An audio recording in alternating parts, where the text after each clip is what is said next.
Всем доброго утра. Итак, друзья мои, продолжаю серию работ, которые намеревалась давно снять. Перед вами вдовий платок. Вдовий платок и просто черный платок для похорон – это разные вещи. Вдовий платок – это платок женщины, которая без мужа, и в котором она оплакивала и своего мужа, и еще кого-то, может быть, но самое главное, что мужа. И даже если она не оплакивала в нем своего мужа, но носила, она была вдовой в это время, тоже обладает силой. Но желательно, чтобы этот платок участвовал в похоронах. У вдовьего платка есть очень много особенностей в магии. На вдовий платок можно свести привязанность, можно сделать остуду. Как вдова своего мужа похоронила, оплакивала, в землю положила, ставила, так и такой-то пусть положит в землю, оставит навеки любовь к такому-то. Пожалуйста, вдовьим платком. Очень много играет роли различных ритуалов, связанных с вдовьим платком. Мне люди отправляют отовсюду вдовий платок, и не только, и волосы мертвых, и пятаки с глаз мертвых. Это все мне нужно для того, чтобы помочь тем, кто еще жив.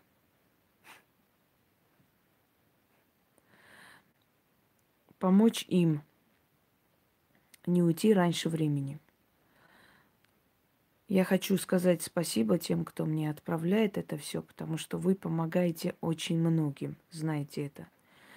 Помогаете тем, что даете им шанс на новую жизнь. А шанс действительно дается по той простой причине, что свести можно смерть еще на вдовий платок. Причем смерть не только не только смертную порчу, но и болезни. Рак, например. Продлить жизнь человека, остановить болезнь, остановить злокачественную опухоль, остановить метастазы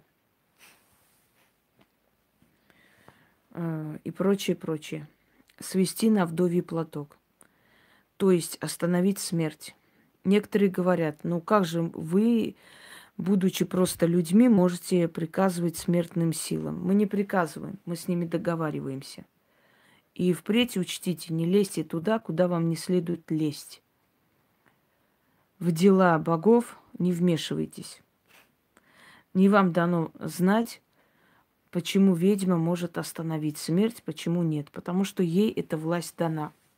Если силы ей дали разрешение, если ее призвали, значит, они идут ей навстречу. Значит, они считают, что в этот момент то, что она просит, то, что она делает, уместно. И дают добро, чтобы ее дело получалось. Не каждая может свести смерть, не каждая решится. Это делают только очень сильные практики. Не просто сильные, а очень сильные.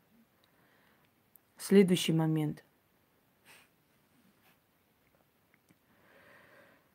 Возможно ли снять смерть человека издалека? Возможно. И смерть снять, и смерть навести. Возможно, без фотографий снять. Возможно, снять с фантома. Работать с фантомом. Другой вопрос, у каждого ли это получится. Не каждый это умеет, не каждому это дано. Но издалека навести и снять вполне возможно. В древние времена не было фотографий. Вещи были ограничены у людей. За всю жизнь могли быть несколько вещей. И не так-то легко и просто было раздобыть, например, рубашку человека или еще что-нибудь, когда эту рубашку латали по 20-му разу и носили всей семьей. Как же тогда наводили на людей или снимали? Вот таким вот фантомным методом. Да, предмет-посредник, он важен. Я иногда прошу, чтобы отправляли предмет-посредник. С ним легче работать. Важен, но не самая главная роль играет. Снять издалека смерть человека могут только очень сильные ведьмы. Далее. В этом ритуале можно работать с фотографией, поставить фотографию посреди, то есть рядом. Поработать, фотографию потом убрать. Фотографии не нужно никуда. Можно снять по фантому. По имени, дате рождения, имени матери. Итак, этот ритуал только для практиков, но вам тоже следует, например, посмотреть, знать, как это вообще происходит ради интереса. Стелим вдовий платок, соль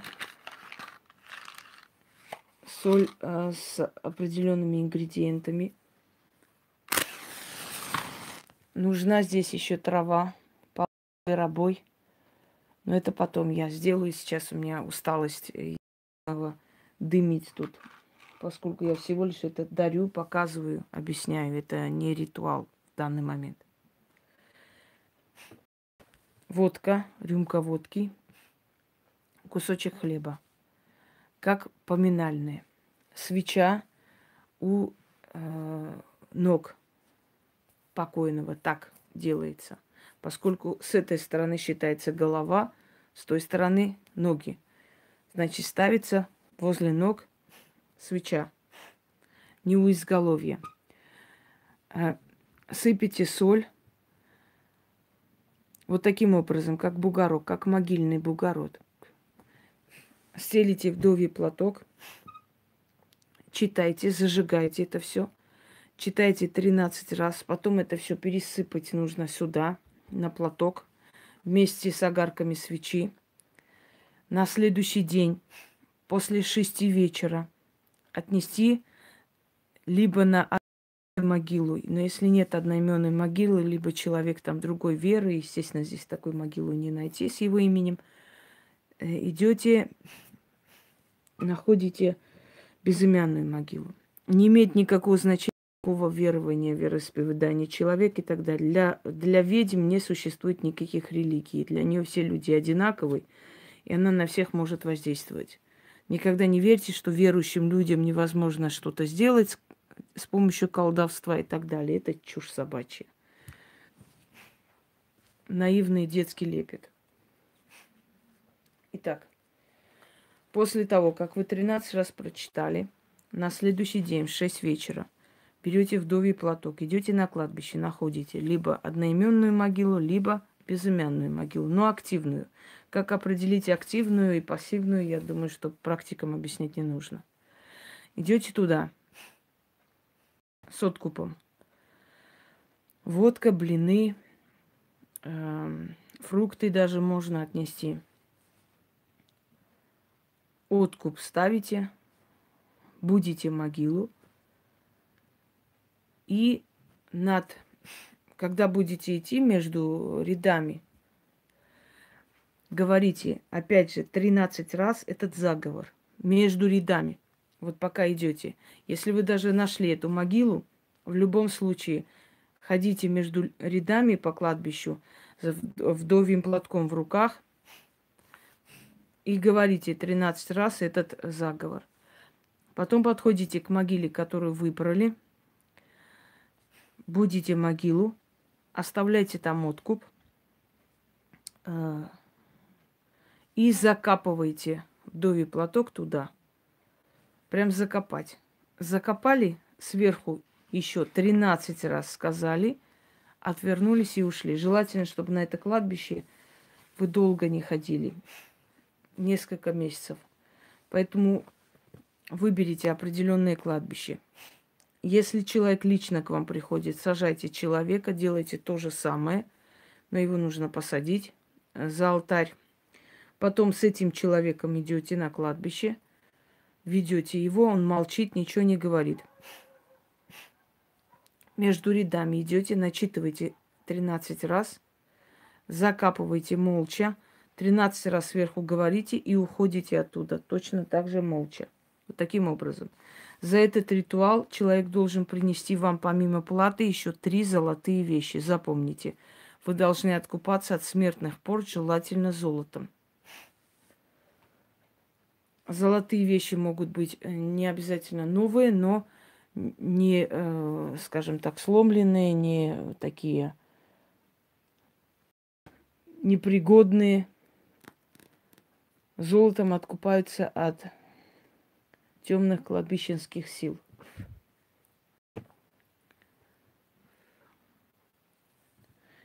Это золото ведьма вправе оставить себе, вправе отдать кому-либо.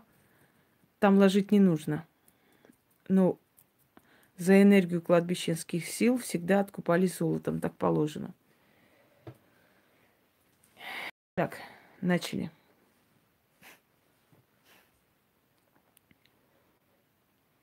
Так, пока свеча будет гореть, вот таким образом чуть-чуть отодвинем.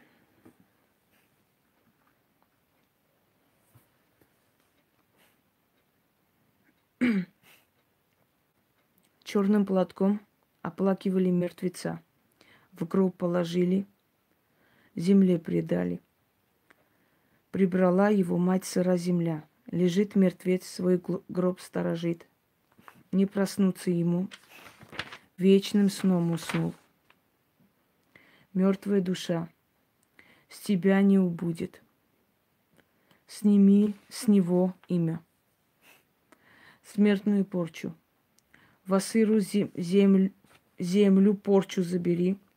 К себе черную бери. Адовую печать с него убери.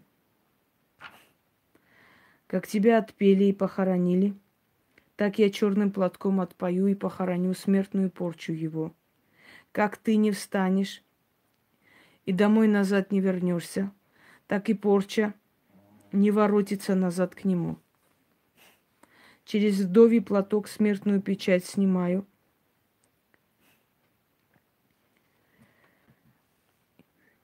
И соляным кристаллом закрываю.